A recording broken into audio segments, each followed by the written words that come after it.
जो हम लोगों की बात चल रही थी वो वारंट ट्रायल की चल रही थी। मजिस्ट्रेट के न्यायालय द्वारा विचारणीय नहीं है, वारंट मामले हैं, और वो भी कौन से, पुलिस रिपोर्ट पर संस्थित। और जहां तक हम लोग पहुंचे थे वो था प्रोसिक्यूशन एविडेंस।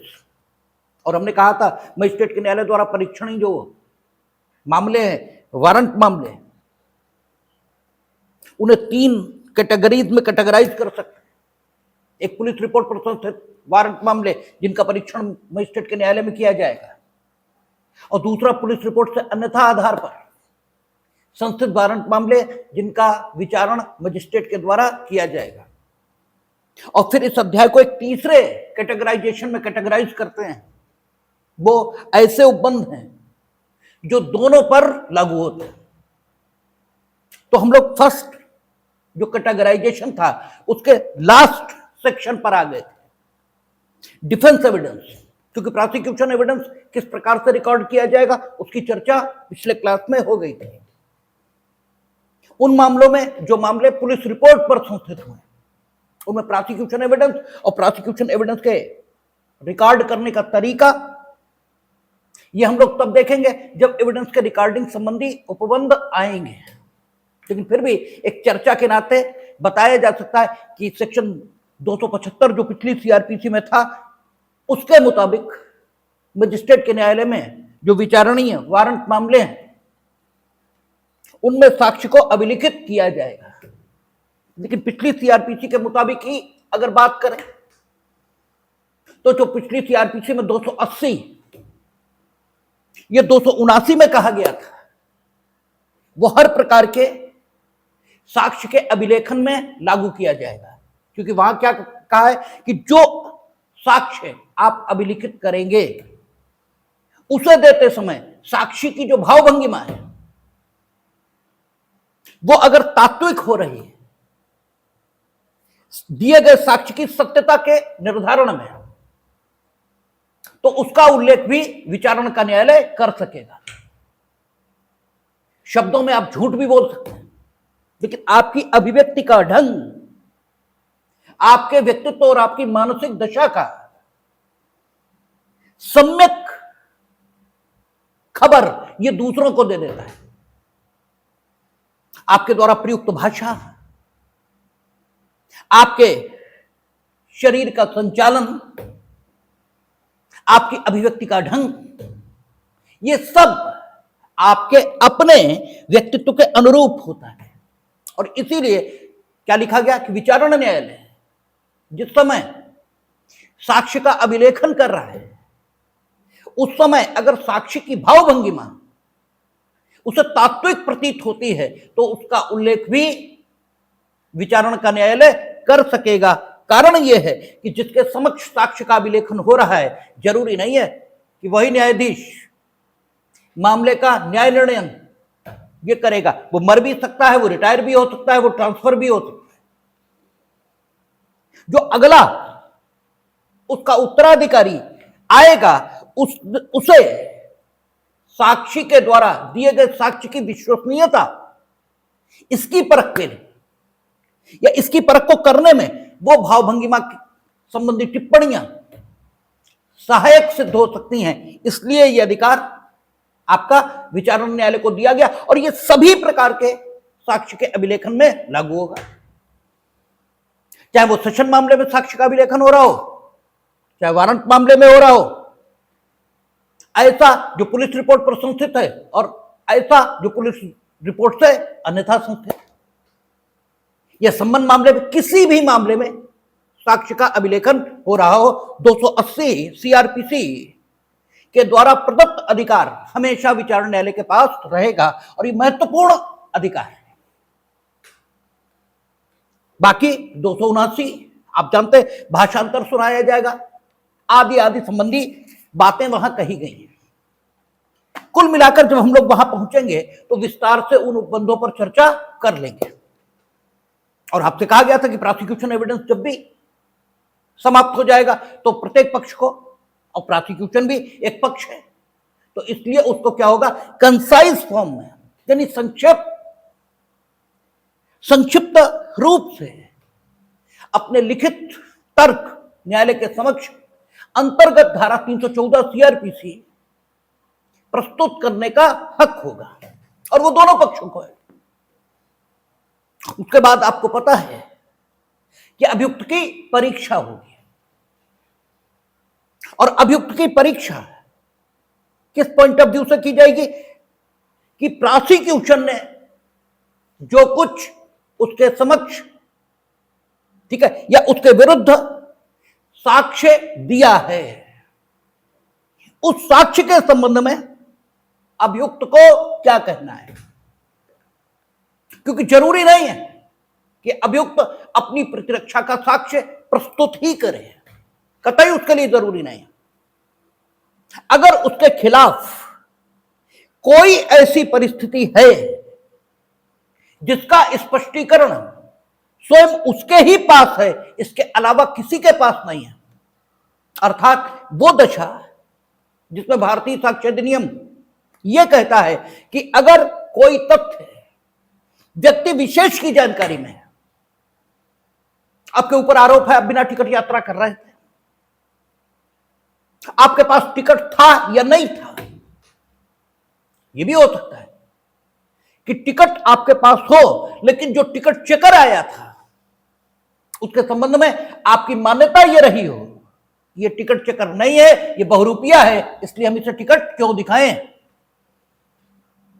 और इसलिए आपने टिकट दिखाने से इनकार कर दिया हो, तो आपने अपराध नहीं किया। क्योंकि अपराध क्या है, बिना टिकट यात्रा करना। ठीक है, अपराध यह है टिकट चेकर आया, उसने टिकट की मांग की, लेकिन टिकट चेकर से मांगने पर भी उसने अपना आइडेंटिटी कार्ड नहीं प्रस्तुत किया और हमने उसे टिकट नहीं दिखाया, तो इसमें कौन सा अपराध हुआ। भले ही वो एक जेन्युइन टिकट चेकर था, इससे क्या मतलब है। तो अगर आपका डिफेंस ये है तो आपके पास टिकट था या नहीं था इसकी जानकारी सिवाय आपके किसी को नहीं हो सकती। और इस दशा में यदि आपके ऊपर बिना टिकट यात्रा करने का आरोप है तो आपको डिफेंस देना ही चाहिए, क्योंकि इस तथ्य की जानकारी किसी अन्य को नहीं हो सकती। लेकिन अगर मामला सामान्य है तो यह अभियोजन की जिम्मेदारी है कि वो अभियुक्त के विरुद्ध युक्ति युक्त संदेहों से परे साक्ष्य न्यायालय के समक्ष प्रस्तुत करे, क्योंकि वो प्रारंभ से कह रहा है कि हम निर्दोष हैं। ये आप हैं जो प्रारंभ से कह रहे हैं कि आप दोषी हो। इसलिए प्रत्येक परिस्थिति में अभियुक्त के द्वारा अपनी प्रतिरक्षा करना आवश्यक नहीं है, कोई जरूरी नहीं है। वो प्रतिरक्षा न करने का निर्णय ले सकता है, उसे आवश्यकता ही नहीं, क्यों करे। कोई ऐसा तथ्य ही नहीं जो विशेषता उसकी जानकारी में हो, तो उसे साक्ष्य देने की क्या जरूरत, वो कुछ नहीं देता। लेकिन उस दशा में भी न्यायालय सम्यक न्याय निर्णय करे, क्योंकि न्यायालय का जॉब दूसरा है। आपको प्रत्येक व्यक्ति की जॉब के मुताबिक उससे आचरण अपेक्षित करना होगा। अभियुक्त भले ही अपनी प्रतिरक्षा में कुछ भी कहने को विवश नहीं है, लेकिन फिर भी यह अभियुक्त का भी दायित्व है कि वो न्याय निर्णयन में सहायता करे, सत्यान्वेषण में सहायता करे। न्यायालय सत्य का अन्वेषण कर रहा है, प्रोसिक्यूशन ने एक एविडेंस उसके समक्ष रखा है, इस एविडेंस के संबंध में अगर वो अभियुक्त का पक्ष नहीं जानेगा तो जो जज महोदय हैं, जो पीठासीन अधिकारी है, वो ज्योतिष का ज्ञान नहीं रखता कि उसे प्रोसिक्यूशन के एविडेंस के संबंध में अभियुक्त के द्वारा प्रस्तुत स्पष्टीकरण स्वयं पता लग जाएगा, ये संभव नहीं है।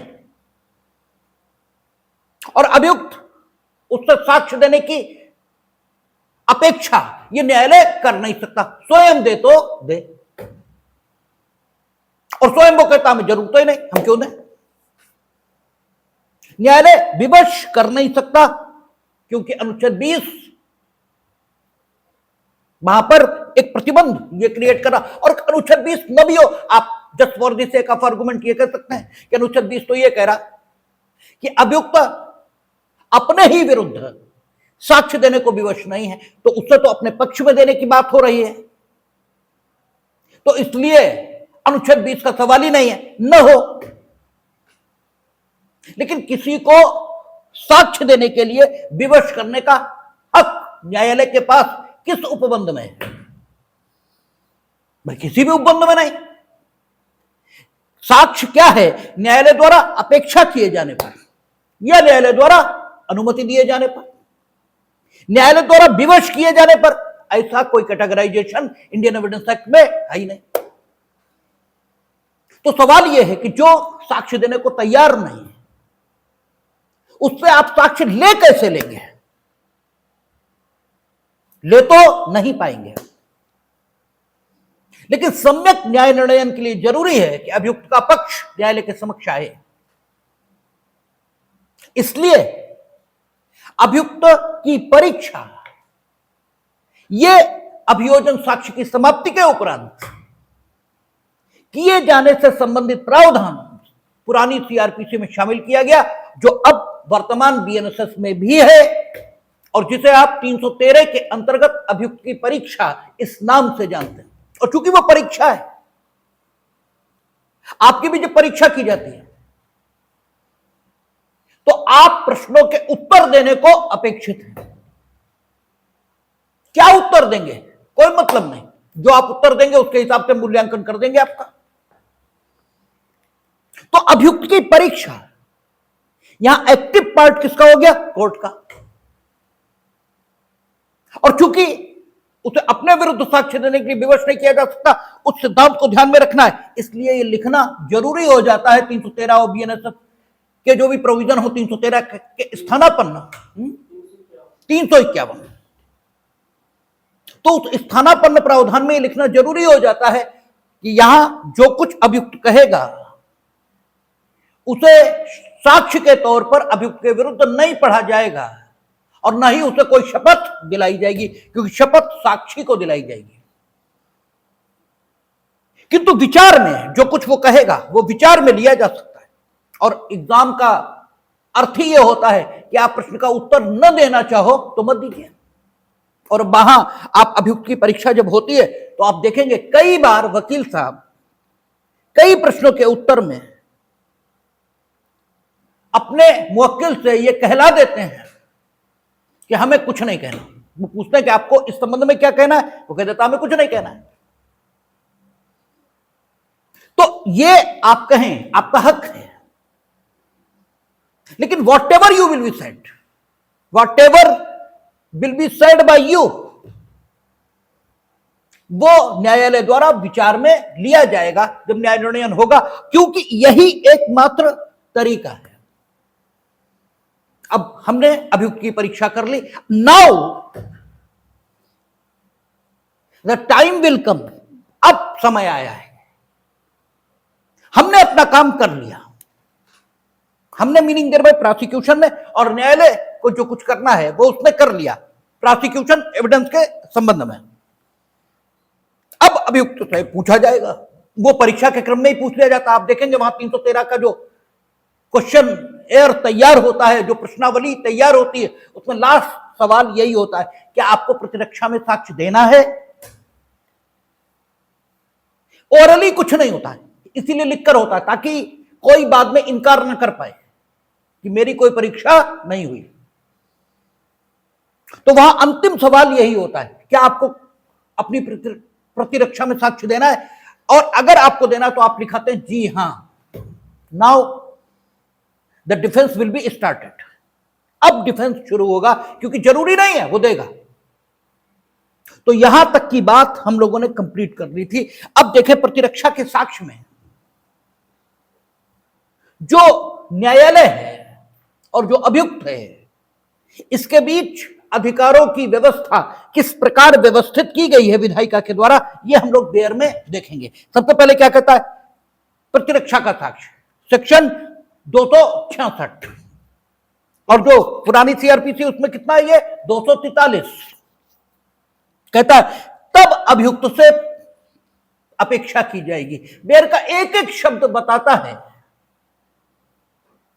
कि किस प्रक्रम पर क्या होना है, कहता और तब, यानी जब उतना कुछ कंप्लीट हो जाएगा तब अभियुक्त से अपेक्षा की जाएगी कि वह अपनी प्रतिरक्षा आरंभ करे। अपेक्षा की जाएगी, हम आपसे बहुत सी अपेक्षा करते हैं, आप नहीं कर रहे, कोई बात नहीं, अपेक्षा इसका पूरा होना आवश्यक नहीं है,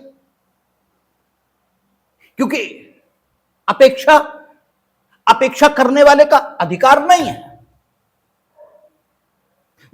वो मियर रिक्वायरमेंट है। ठीक है, आपसे अपेक्षा की जा रही, आप चाहे पूरा करो और चाहे मत करो। तो यहां कहता है कि तब अभियुक्त से अपेक्षा की जाएगी कि वह अपनी प्रतिरक्षा आरंभ करे और अपना साक्ष्य पेश करे। अपना साक्ष्य मीनिंग दरबाई जो उसके पास है वो प्रस्तुत करे। ठीक है, और ऐसा भी हो सकता है कि जो पेश करना चाहता है वो उसके पास हो ही ना, किसी और के पास हो, तो उसके संबंध में आगे व्यवस्था की जाएगी। क्योंकि जो सेक्शन में पहला सब सेक्शन होता है वहां आपका संक्षेप में अधिकार का वर्णन होता है और फिर उस अधिकार के आपूर्ति किए जाने को जो कुछ जरूरी होता है वो अगले सब सेक्शंस में दिया होता है। यही प्रारूपण की कला है, यही ड्राफ्टिंग का तरीका है। इसी ढंग से स्टैट्यूट ड्राफ्ट होते हैं। तो आप देखें यहां सबसे पहले कहता है कि और अपना साक्ष्य पेश करे, और यदि अभियुक्त कोई लिखित कथन देता है तो मजिस्ट्रेट उसे अभिलेख में फाइल करेगा। बस यही शब्द हम पढ़ना चाहते थे, जिसके लिए हमने संपूर्ण सबसेक्शन पढ़ा।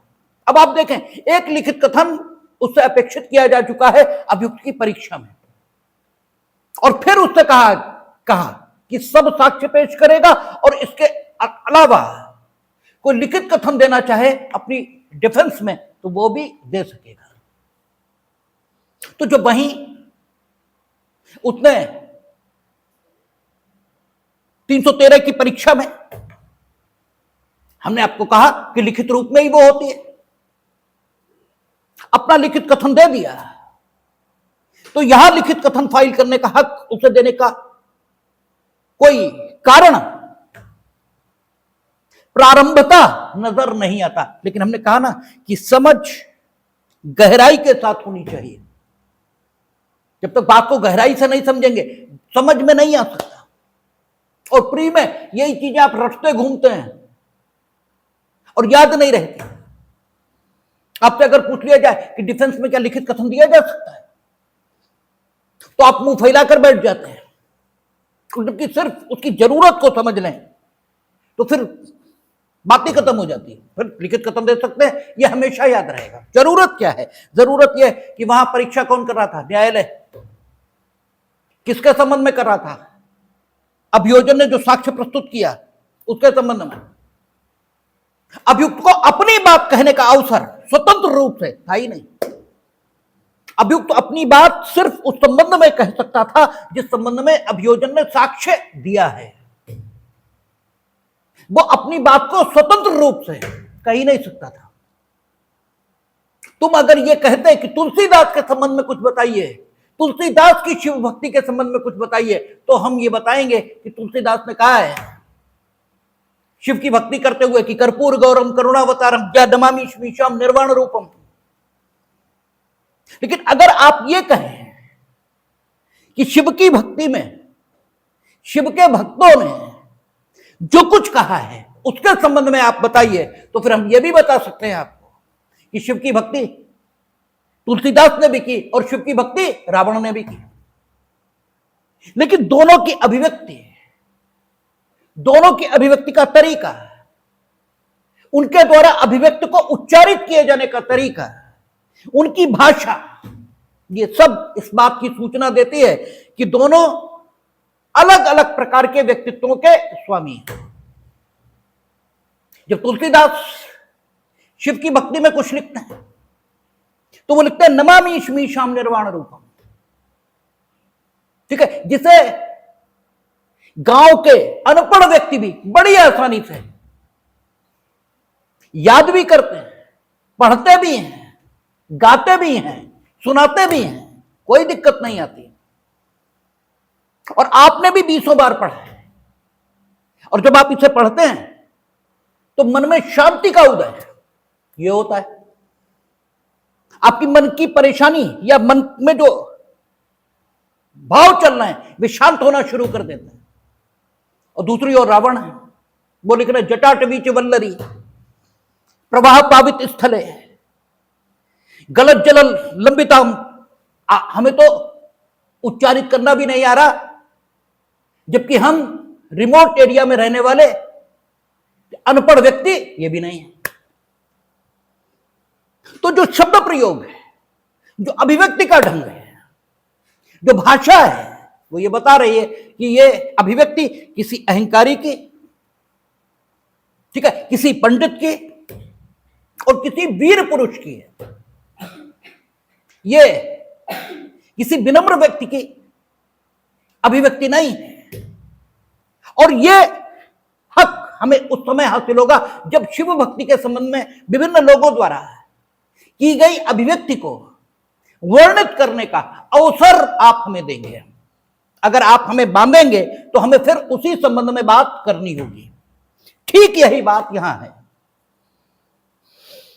पूर्व में जो परीक्षा हुई है किसकी, अभियुक्त की, वो अभियोजन के साक्ष्य के संदर्भ में हुई है। स्वतंत्र रूप से अभियुक्त को अपने बचाव में कुछ कहने का अवसर नहीं मिला है, इसलिए उसकी अभिव्यक्ति सीमित है। हो सकता है वो कुछ और भी कहना चाहता हो और उसकी बात को न सुनना, यह प्रक्रिया का दोष है।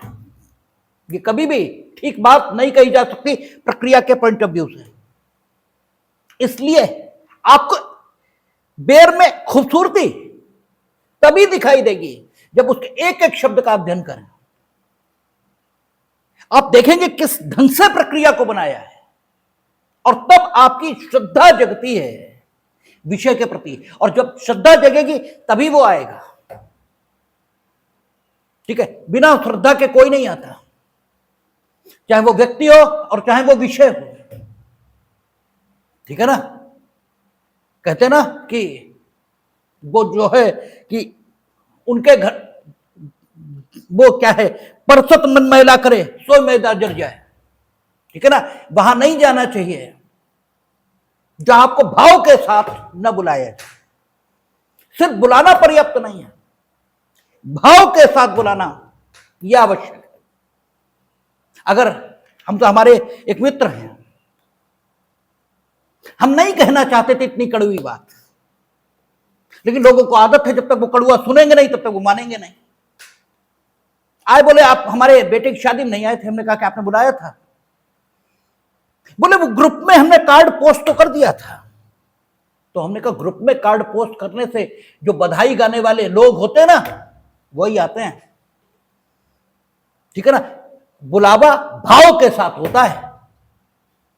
चलो आप मार डिजिटल हो गए थे तो कम से कम मेरे व्हाट्सएप अकाउंट पे ही कार्ड पोस्ट कर दिए होते तो भी हम मान लेते कि चलो आप चांद से उतरे हैं और सीधे पृथ्वी पर आए हैं, इसलिए आपको व्यक्तिगत निमंत्रण की आवश्यकता और महत्व तो दोनों नहीं पता है, इसलिए आपने डिजिटल कार्ड भेज दिया, वो भी आप ग्रुप में डालना है। तो आपने हमें क्या समझ रखा है, कोई बधाई बधाई गाने वाले कि तुम्हारे घर पहुंच जाएंगे। तो जब तक भाव के साथ निमंत्रण ना हो तब तक कुछ भी ठीक नहीं है। तो इसीलिए आप जब तक इसको भाव के साथ नहीं पढ़ेंगे तब तक इसकी खूबसूरती नहीं दिखती, और जब तक खूबसूरती नहीं दिखेगी तब तक कानून आने वाला भी नहीं है। कहता है लिखित कथन फाइल करेगा, इसीलिए वहां उसकी अभिव्यक्ति सीमित थी। उसने अभियोजन साक्ष्य के संदर्भ में न्यायालय द्वारा जो पूछा गया वो बताया। अब वो कहेगा जो वो कहना चाहता है, इसलिए यहां यह हक दिया उसे कि यदि और भाषा कहती है कि नहीं चाहता तो न दे, और नहीं देगा तो इससे कोई उसके प्रतिकूल उपधारणा न्यायालय के मन में हो ऐसा भी नहीं होगा। क्यों, ये उसका ऑप्शन है, चाहे तो प्रयोग करे और चाहे तो ना करे। तो कहता है और यदि अभियुक्त कोई लिखित कथन देता है तो मजिस्ट्रेट उसे अभिलेख में फाइल करेगा।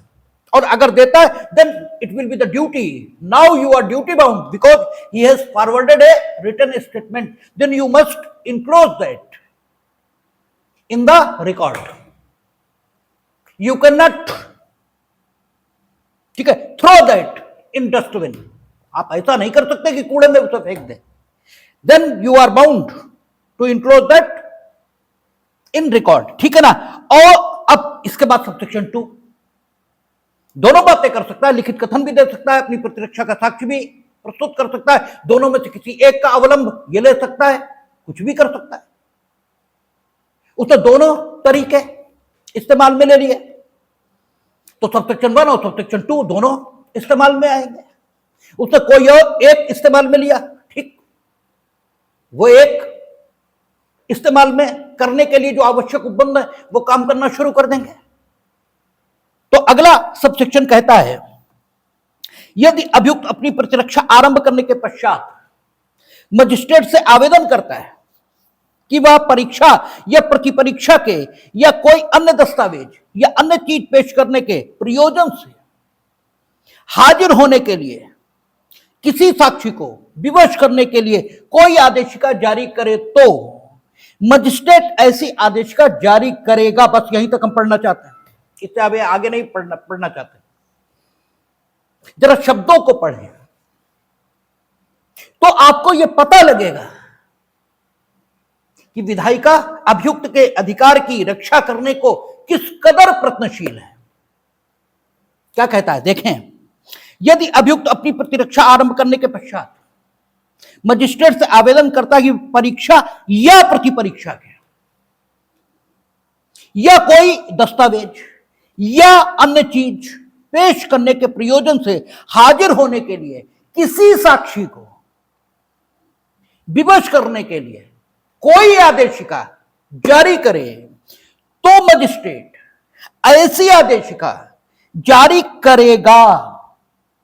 ठीक, सब जगह या शब्द का प्रयोग हुआ है और शब्द का प्रयोग कहीं नहीं है. और आपको पता है कि प्रतिरक्षा कब आएगी? जब अभियोजन साक्ष्य कंप्लीट हो चुका है. और अभियोजन के साक्ष्य में क्या क्या हुआ होगा? परीक्षा, प्रतिपरीक्षा, और यदि आवश्यक हुई होगी तो पुनः परीक्षा. ये सब कुछ हो चुका है, सब कुछ हो चुका है. और चूंकि प्रतिपरीक्षा हो चुकी है तो या तो अभियुक्त को अवसर दिया गया होगा और उसने जानबूझकर प्रतिरक्षा या क्रॉस एग्जामिनेशन नहीं किया होगा और यह कर चुका होगा. ठीक है ना, कर चुका होगा, यह स्थिति होगी. लेकिन इसके बाद भी अगर न्याय संगत यह है कि उस साक्षी की जिसकी प्रतिपरीक्षा ऑलरेडी उसके द्वारा की जा चुकी है उसको भी पुनः बुलाकर क्रॉस एग्जामिनेशन किया जाए तो this section will be read along with section 311 of the CrPC and that witness will be recalled. ठीक है, जिसको पहले ही वो प्रतिपरीक्षित कर चुका है या जिसकी प्रतिपरीक्षा का अवसर दिए जाने के बाद भी उसने प्रतिपरीक्षा नहीं की थी. ठीक है ना, हो सकता है क्योंकि प्रैक्टिकल तो यह है कि वकील साहब लोग प्रतिपरीक्षा करेंगे और हम भी वकील हैं, हम वकील की मजबूरी जानते हैं, हमारी रोटी उसी पर डिपेंड है, हम करें भी तो क्या करें. हो सकता है वकील साहब को फीस ना मिली हो और इसलिए वो क्रॉस एग्जामिनेशन के लिए ना आए हो. ठीक है, लेकिन न्याय तो होना चाहिए. और अब जब डिसाइड होने जा रहा है तो फिर प्रतिपरीक्षा अवसर दिया गया, नहीं की, लेकिन दोबारा रिकॉल हो सकता है. इसीलिए या शब्दों का प्रयोग उन्होंने किया है. यानी वो साक्षी भी जिसकी ऑलरेडी प्रतिपरीक्षा हो चुकी है या जिसकी प्रतिपरीक्षा के लिए अवसर दिया गया किंतु नहीं की गई, उसे भी अगर अभियुक्त चाहता है, ठीक है, तो मजिस्ट्रेट रिकॉल करेगा. ठीक है ना. अन्य दस्तावेज चीज पेश करने के लिए आदेशिका, ये तो फिर छोटी बात हो गई. जब इस बात के संदर्भ में सोचें तो फिर अन्य सब बातें तो बहुत छोटी हो गई. जब वो साक्षी भी, जो साक्षी ऑलरेडी प्रतिपरीक्षित हो चुका है, या जिसकी प्रतिपरीक्षा तुमने खुद नहीं की, उसे बुलाने का हक न्याय के पॉइंट ऑफ व्यू से दे दिया अभियुक्त को, और मजिस्ट्रेट पर बाउंडेड ड्यूटी लगा दी, यह कह दिया कि आदेशिका जारी करेगा, कोई डिस्क्रिप्शन नहीं। तो फिर आप अन्य यानी किसी दस्तावेज की जरूरत है उसे अपनी प्रतिरक्षा में किसी साक्षी को प्रस्तुत करवाना, उनके लिए सम्मन जारी करने या उनके लिए आदेशिका जारी करने के संबंध में कुछ सोचने की जरूरत ही नहीं बचती। यहीं पर बात खत्म हो गई, यहीं पर बात खत्म हो गई, अर्थात शेष का अनुमान लगाया जा सकता है। अगर यहां पर क्लियरली न भी लिखा हो तो शेष के संबंध में अनुमान सहज लगता है, ठीक है। लेकिन कानून में कोई भी चीज दुरुपयोग करने के लिए आपको नहीं दी जाती है, इसलिए अगला भाग भी सेक्शन का आता है, और सेक्शन का अगला भाग क्या कहता है, जब तक कि उसका यह विचार न हो कि ऐसा आवेदन इस आधार पर नामंजूर कर दिया जाना चाहिए कि वह तंग करने के या विलंब करने के या न्याय के उद्देश्यों को विफल करने के प्रयोजन से किया गया है, और ऐसा कारण उसके द्वारा लेखबद्ध किया जाएगा। हालांकि ऐसा कारण उसके द्वारा लेखबद्ध किया जाएगा ये न भी लिखा हो तो भी जो सेक्शन की भाषा है वो यही कह रही कि लेखबद्ध होना चाहिए, क्योंकि क्या कहा, जब तक कि उसका, ठीक है, यह विचार न हो। तो तुम्हारा यह विचार था, कोई जाने कैसे, क्योंकि तुम्हारा विचार क्या है तो तुम्हारे मन के अंदर है, तो तुम लेखबद्ध नहीं करोगे तो कैसे जानेंगे। तो अगर ये शब्द न भी लिखे हों कि ऐसा करने के अपने आधारों को लेखबद्ध करेगा, तो भी लेखबद्ध करने की अपेक्षा है, यह किसी भी युक्ति संगत मनुष्य के ध्यान में आ जाएगा। लेकिन फिर भी बेंथम कहते हैं कि कानून जितना अभिव्यक्त हो सके उतना अभिव्यक्त उसको होना ही चाहिए, तो उतना अभिव्यक्त किया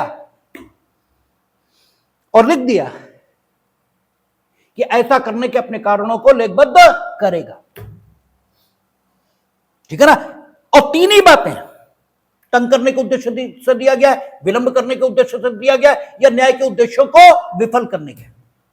तंग करने से अर्थात कोई बात नहीं है, ठीक है। आप बताइए ना, आप प्रतिपरीक्षा जिसको करने का अवसर आपके पास था आपने नहीं की, या जिसको आप ऑलरेडी प्रतिपरीक्षित कर चुके हैं उसे हम क्यों बुला दें, बताइए तो। आप बताइए कि ये प्रश्न आप पूछने को छूट गए थे, इंपॉर्टेंट हैं, और अगर आपके वाकई इंपॉर्टेंट होंगे तो हमें इंपॉर्टेंट क्यों नहीं दिखेंगे, हमें भी तो दिखेंगे।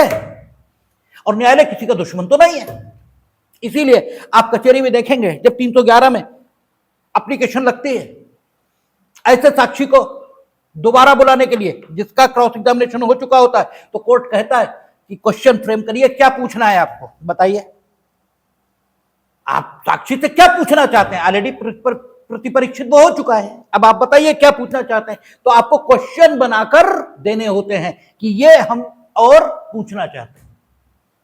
फिर न्यायालय तय करेगा कि क्या वो जो आपने लिख कर दिया है अब तक नहीं पूछा गया, क्योंकि प्रकारांतर तो ऐसा तो नहीं तुम जलेबी ऐसी घुमा रहे हो।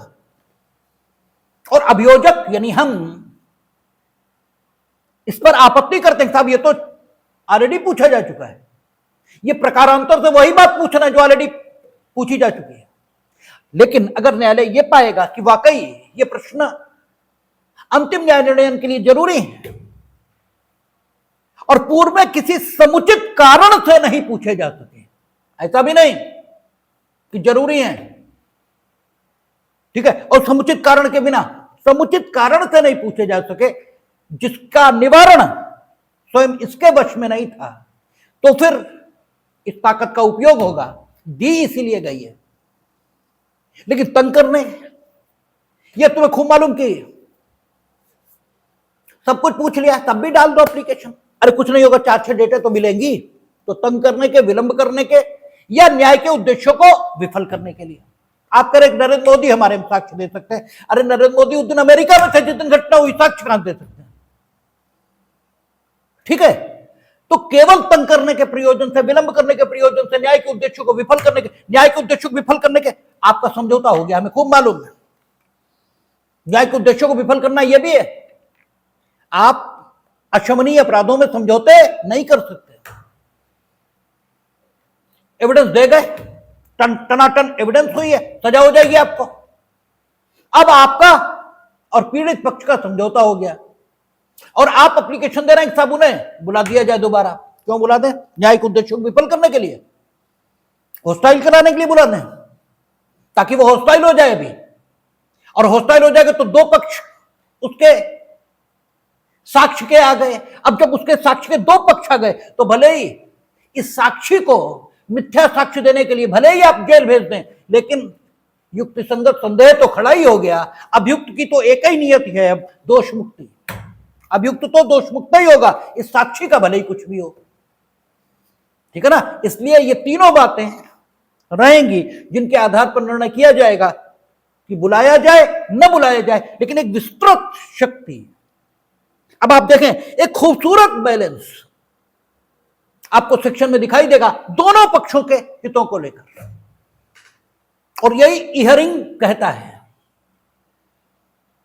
कि कानून क्या है। कानून विरोधी हितों के बीच संतुलन, इसे बिठा देने का नाम है। तो कानून यह है और हियरिंग की डेफिनेशन के मुताबिक है। विरोधी हितों में एक प्रोसिक्यूशन का हित है, एक डिफेंस का हित है, दोनों हितों के बीच संतुलन बिठाया गया। और संतुलन बिठाने का हक किसको दिया? मजिस्ट्रेट को। तो किसी पर तो विश्वास करना होगा, तो न्यायालय पर विश्वास किया जाएगा, दोनों पक्षों के मध्य संतुलन बिठाया जाएगा। और कौन कह रहा? राज्य। लेजिस्लेचर किसका पार्ट है? राज्य का। और यहां अभियुक्त का विरोध कौन कर रहा? राज्य। एग्जीक्यूटिव, वो भी राज्य पक्ष है। और कौन बिठाएगा? राज्य। न्यायालय, वो भी राज्य है। इसलिए आप किसी अंग को छोटा या बड़ा नहीं मानेंगे, ये जरूरत है, क्योंकि दोनों राज्य के नागरिक, जिसने शिकायत की और जिसके विरुद्ध शिकायत की, जिसने शिकायत की उसका पक्ष रखना भी राज्य का कर्तव्य है। क्योंकि अगर वो ठीक है तो उसकी शिकायत पर कार्रवाई होना चाहिए, और अगर ठीक नहीं है तो संबंधित व्यक्ति को छूटना चाहिए। तो दोनों को हक राज्य ही दे रहा, बस राज्य के अंग अलग अलग हो गए हैं। जब थप्पड़ मारना है तो हाथ का उपयोग किया जाएगा, गाली देना है तो मुंह का उपयोग किया जाएगा, सोचना है तो दिमाग का उपयोग किया जाएगा। तो ये जरूरत है जिसके आधार पर आप शरीर के विभिन्न अंगों का उपयोग करेंगे। इसके आधार पर शरीर का कोई अंग छोटा या बड़ा नहीं हो जाता। पैर में तकलीफ होगी तो भी तकलीफ आप ही को होगी, और दिमाग में कोई तकलीफ होगी तो भी तकलीफ में आप ही होंगे। इसलिए राज्य के अंगों को छोटा या बड़ा करके नहीं देखा जा सकता। मूर्ख इसी प्रकार देखते हैं, क्योंकि छोटे और बड़े के अलावा उनके पास मापन का कोई अन्य तरीका है ही नहीं। ठीक है ना? इसके बाद आप देखें, परंतु कहता है, परंतु जब अपनी प्रतिरक्षा आरंभ करने के पूर्व अभियुक्त ने किसी साक्षी की प्रतिपरीक्षा कर ली है या उसे प्रतिपरीक्षा करने का अवसर मिल चुका है, तब ऐसे साक्षी को हाजिर होने के लिए इस धारा के अधीन तब तक विवश नहीं किया जाएगा। वही बात आ रही जो अभी हम डिस्कस कर चुके हैं। क्या कहा उसने? तब तक विवश नहीं किया जाएगा जब तक मजिस्ट्रेट का यह समाधान नहीं हो जाता कि ऐसा करना न्याय के उद्देश्यों के लिए आवश्यक है। वही बात उसने कही है, परंतु के माध्यम से उस बात को स्पष्ट बस कर दिया। और जो भाषा प्रयोग की, वो भाषा ऐसी प्रयोग की जिससे ये अभिव्यक्त हो गया, या जिससे ये परिलक्षित हो गया कि ऐसा साक्षी जिसकी प्रतिपरीक्षा पूर्व में हो चुकी थी या जिसकी प्रतिपरीक्षा का अवसर अभियुक्त को मिल चुका था, उसे दोबारा से प्रतिपरीक्षा कराने के लिए आहूत करने से पूर्व न्यायालय अतिरिक्त सावधानी बरते। और जब तक न्याय के लिए यह आवश्यक न मान ले, न्यायालय के लिए, ठीक है, न्याय करने के लिए आवश्यक, यह अलग बात हो गई। न्याय करने के लिए सुविधापूर्ण होगा, यह अलग बात होगी। आवश्यक काम तभी किया जाता है जब उसके बिना काम चल ही नहीं सकता। और सुविधापूर्ण चल भी सकता है, लेकिन अगर कर ले तो ज्यादा ठीक रहेगा, और न करें तो भी कोई बात नहीं। तो उसने परंतु के माध्यम से जिस भाषा का प्रयोग कर लिया, उस भाषा ने यह तय कर दिया कि इस शक्ति का प्रयोग स्पेरेंगली, बहुत ही विशेष परिस्थितियों में, जब न्याय के लिए यह आवश्यक हो, तभी ऐसे साक्षी को, बाकी सबके लिए ठीक है, बाकी सबके लिए ठीक, किसी साक्षी को बुलाना चाहते हैं, नहीं आ रहा, कर दीजिए सम्मन जारी या आदेशिका जारी। कोई डॉक्यूमेंट प्रस्तुत होना है उसकी डिफेंस में, नहीं प्रस्तुत करने वाला आ रहा, कर दीजिए। लेकिन वो साक्षी जिसकी प्रतिपरीक्षा हो चुकी थी, या जिसकी प्रतिपरीक्षा का अवसर तुम्हें मिला था और तुमने नहीं किया, उसे अब तक क्यों करें? उसके बारे में आदेशिका आप चाहते हो तो कुछ विशेष दशा यही होनी चाहिए। और इस शक्ति का प्रयोग ये सामान्य तरीके से तो नहीं होना चाहिए, इसलिए परंतु के माध्यम से विशेष शब्दावली और विशेष ढंग से प्रयोग की। और वही बात कि अगर इसे पढ़ भर लेंगे, अगर इसका अध्ययन भर कर लेंगे तो फिर कुछ भी नहीं आएगा। इसका पाठ करना होगा, इसका वैसे ही इसे भाव के साथ उच्चारित करना होगा, तब इसके जो मीनिंग्स हैं वो अनफोल्ड होने शुरू होंगे। अब घास ऐसी काट दो बिना कामा हलंत विराम के, महत्व को समझे, इसे चाहे जैसे पढ़ डालो तो कुछ भी नहीं हो रहा, तब तो सब कुछ बेकार ही रहेगा। तब तो मूर्खों जैसे आप जैसे करते हो वैसे ही हो जाएगा। लेकिन सब कुछ अलग अलग दिखाई दे और भाषा बिल्कुल बोलने वाले या कहने वाले या लिखने वाले के भाव में समझ में आए, इसके लिए जरूरी है कि आप उसे भाव के साथ पढ़ें भी, ठीक है ना। तो आपका कहता है परंतु, फिर अगला परंतु कहता है परंतु ये और की, इस उपधारा के अधीन किसी साक्षी की परीक्षा राज्य सरकार द्वारा अधिसूचित किए जाने वाले किसी अभिहित स्थान पर श्रव्य दृश्य इलेक्ट्रॉनिक साधनों द्वारा की जा सकेगी। अब है क्या, कई बार तो अपनी सिर पीट लेने की इच्छा होती है। हमारी कोर्ट में एक दिन एक वकील साहब आए और बोले, गुस्सा तो बहुत जोर आ गई, लेकिन अब ठीक है भाई, लड़ा भी सबसे नहीं जा सकता। बोले सारे पुलिस वालों को, अक्सर अब जो पुलिस वाले हैं, ये जो डॉक्टर हैं, ये जो औपचारिक साक्षी होते हैं मामलों में, उनका श्रव्य दृश्य माध्यम से, यानी बीसी थ्रू वीडियो कॉन्फ्रेंसिंग, जैसे आपकी क्लास भी वीडियो कॉन्फ्रेंसिंग से चल रही, तो जब वीडियो कॉन्फ्रेंसिंग से क्लास चल रही है तो साक्षी क्यों नहीं रिकॉर्ड हो सकता है? भाई आप वहां से प्रश्न करते हैं, हमें सुनाई देता है, हम उत्तर देते हैं, आपको सुनाई देता है, और यही तो चाहिए। वीडियो भी आपका हमें दिख रहा, हम आपको दिख रहे, तो अगर कैमरा लगा दिया जाए तो पूरी क्लास दिखाई देना शुरू हो जाएगी। तो फिर आखिर जब टेक्नोलॉजी इस लेवल पर आ गई तो फिर साक्षियों को क्यों बुलाया जाए? क्या इस बुलाने में राज्य का खर्च नहीं होता? लेकिन इतनी अकल हो तब ना। और फिर अगर विवाद का शीघ्र निस्तारण हो रहा तो ये प्रोसिक्यूशन के ही नहीं, स्वयं डिफेंस के भी हक में। इसका मतलब या तो तुम ये मानते हो कि तुम्हारा जो मुवक्किल है वो दोषी है, अगर वो निर्दोष है तो जल्दी छूट जाएगा। अगर ट्रायल शीघ्रता से कंडक्ट हो रहा है तो भाई जल्दी छूटेगा, उसके ऊपर जो स्टिग्मा है वो हटेगा। तो तुम्हें दिक्कत क्या है? तो वो कहे कि अब सारे पुलिस वालों को वहीं से करा लिया करिए, आप लोग ऐसी व्यवस्था बना रहे हैं ताकि पुलिस वाले वकीलों से डरना छोड़ दें। अब हमें अंदर से बहुत तेज गुस्सा आने लगी। इनसे पूछें कि पुलिस या किसी को भी वकीलों से डरना क्यों चाहिए? हमें ये तो बता दीजिए, क्यों डरना चाहिए? आप देवदूत हैं, आप भगवान हैं, आप क्या हैं? और इवन भगवान से भी जो लोग डरते हैं उनसे मैं बहुत, भगवान से हिरण्यकश्यप डरता था, भगवान से महिषासुर डरता था, और इनकी मेथोडोलॉजी में बात करें तो भगवान से शैतान डरता है, भगवान से इंसान नहीं डरता। ठीक है, तो किसी को किसी से क्यों डरना चाहिए? लेकिन उन्हें कोई कंसेप्शन ही नहीं है। लेकिन ये और सारी प्रक्रिया दोनों पक्षों के हित को ध्यान में रखकर बनाई गई। शीघ्र निस्तारण ये सबके पक्ष में है, और इसीलिए एविडेंस की रिकॉर्डिंग अब राज्य सरकार द्वारा, लेकिन वही शीघ्रता न्याय की कीमत पर नहीं, तो राज्य सरकार द्वारा अधिसूचित स्थान पर ही, ये नहीं कि साइबर कैफे में बैठ के और यहीं हम बैठे और यहीं से हमारा एविडेंस रिकॉर्ड कर लो, ये नहीं।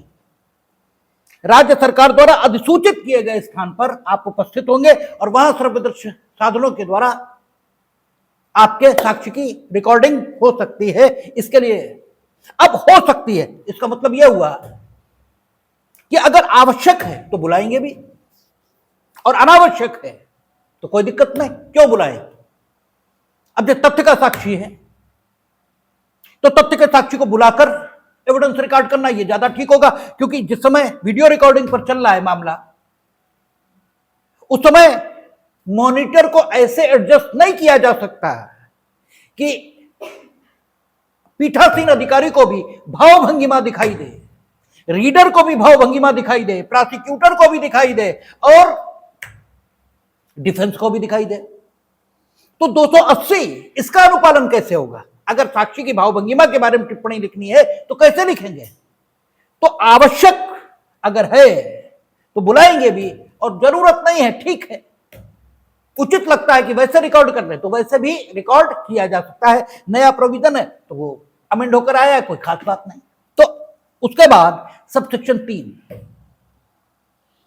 कहता मजिस्ट्रेट उपधारा 2 के अंदर किसी आवेदन पर किसी साक्षी को सम्मन करने के पूर्व यह अपेक्षा कर सकता है कि विचारण के प्रयोजन के लिए हाजिर होने में उस साक्षी द्वारा किए जाने वाले उचित व्यय न्यायालय में जमा कर दिए जाएं।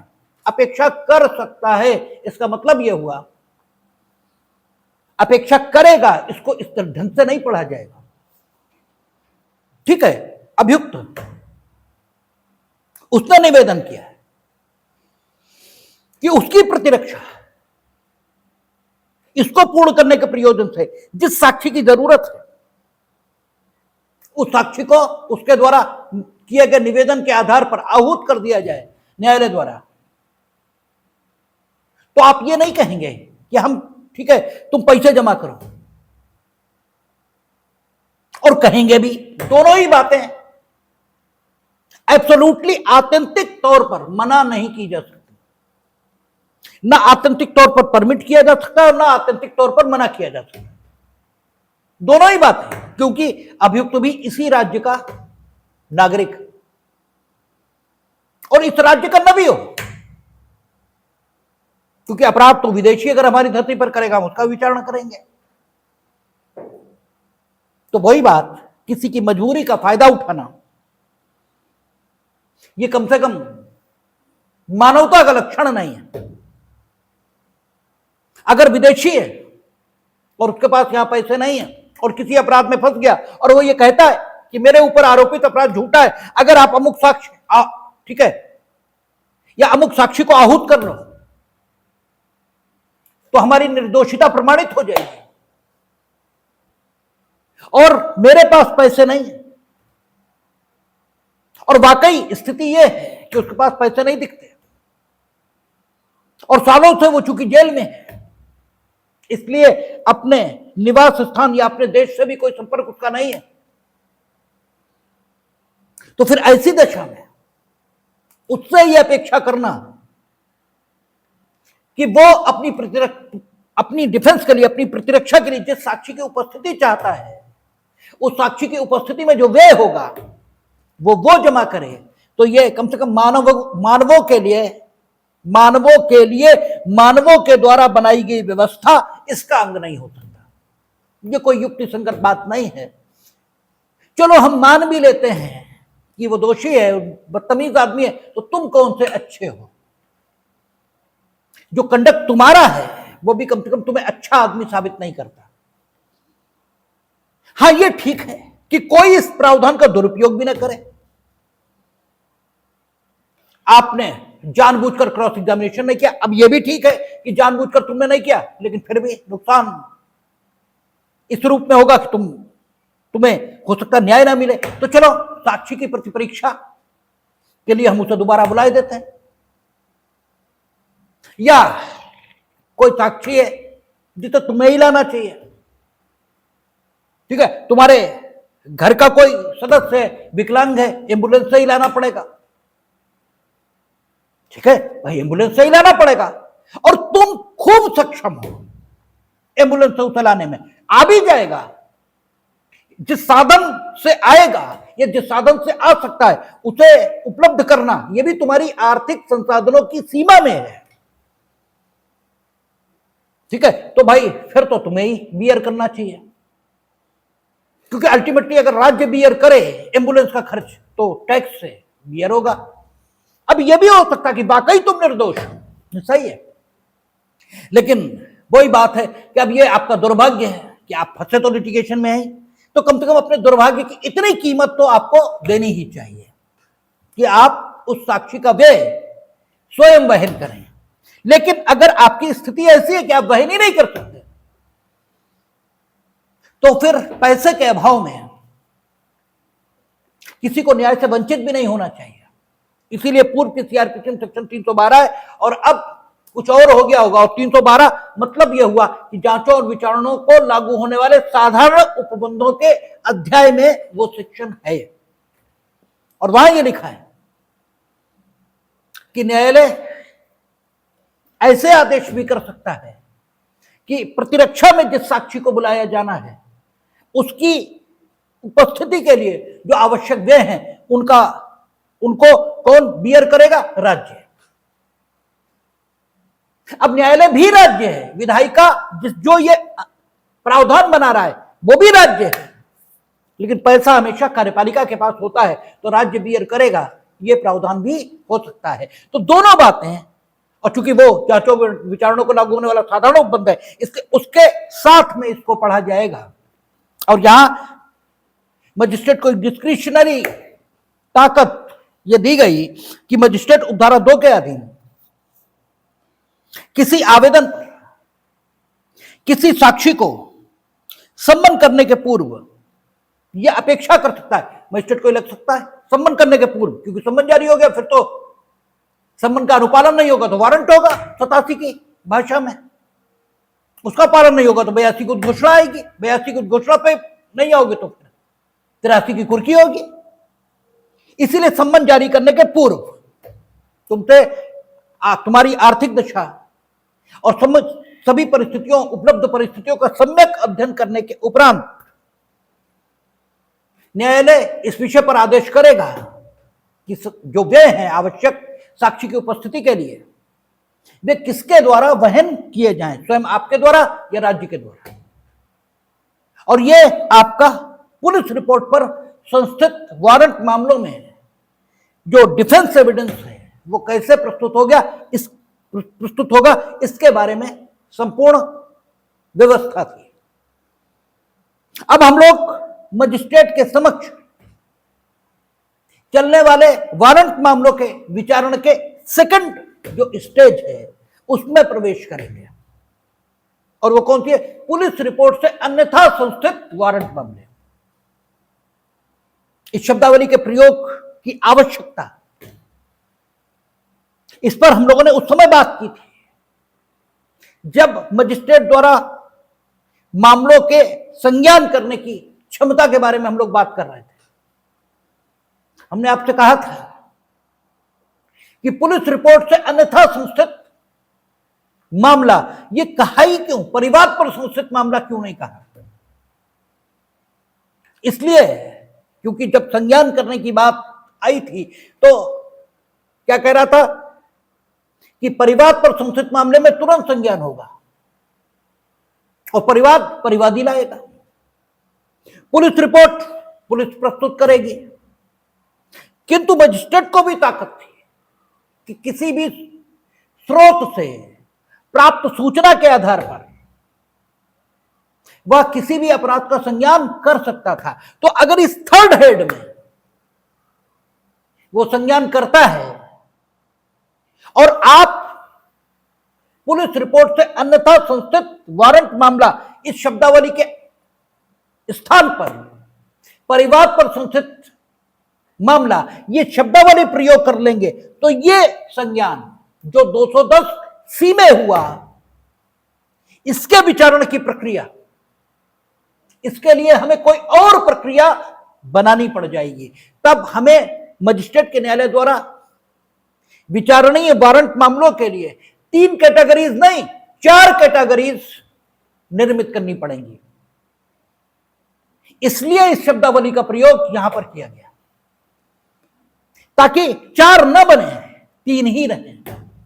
एक कैटेगरी पुलिस रिपोर्ट पर संस्थित वारंट मामलों के विचारण की प्रक्रिया, दूसरी कैटेगरी पुलिस रिपोर्ट से अन्यथा संस्थित वारंट मामलों के विचारण की प्रक्रिया, जिसमें परिवाद पर संस्थित मामले और वे मामले जिनका स्वतः संज्ञान मजिस्ट्रेट करेगा, दोनों के विचारण की प्रक्रिया आ जाए। और फिर तीसरा कैटेगराइजेशन जो दोनों के लिए लागू हो जाए, ठीक है ना, अर्थात दोष मुक्ति, बहस, ठीक है, और दंडादेश आदि से संबंधित प्रावधान।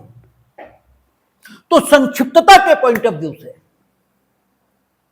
ताकि प्रक्रिया जहां तक संक्षिप्त की जा सके वहां तक संक्षिप्त रखी जा सके, इस पॉइंट ऑफ व्यू से इस शब्दावली का प्रयोग हुआ कि पुलिस रिपोर्ट से भिन्न आधार पर संस्थित मामले।